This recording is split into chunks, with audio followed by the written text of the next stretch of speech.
সাহেব আদেশ করেন মহারাজ। তাহলে কি এ দেশের মানুষ আর শান্তি পাবে না? শান্তি খুঁজে কোথায় পাবেন মহারাজ? আমি বরবর্ষীর কাছে শুনতে পারলাম মালা নাগিন কাসেম কিনে পালিয়ে গেছে। হত্যা হত্যা নির্মল হত্যা, তারপর বেগমকে হত্যা, তারপর হুজুরে আলম পাড়া কিনে আমার একবারে পথের কাটা পরিষ্কার। তাহলে কি আমি নীরবে সব সয়ে যাব? তাই সইতে হবে মহারাজ। এটা কি দেশের স্বাধীনতা নাকি বাঙালি হয়ে বাঙালির কাছে পরাধীনতা? কিসের স্বাধীনতা?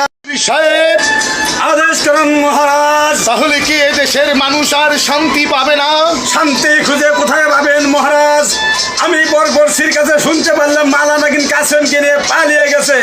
হত্যা হত্যা নির্মল হত্যা, তারপর বেগমকে হত্যা, তারপর হুজুরে আলম পাড়া কিনে আমার একবারে পথের কাটা পরিষ্কার। তাহলে কি আমি নীরবে সব সয়ে যাব? তাই সইতে হবে মহারাজ। এটা কি দেশের স্বাধীনতা নাকি বাঙালি হয়ে বাঙালির কাছে পরাধীনতা? কিসের স্বাধীনতা?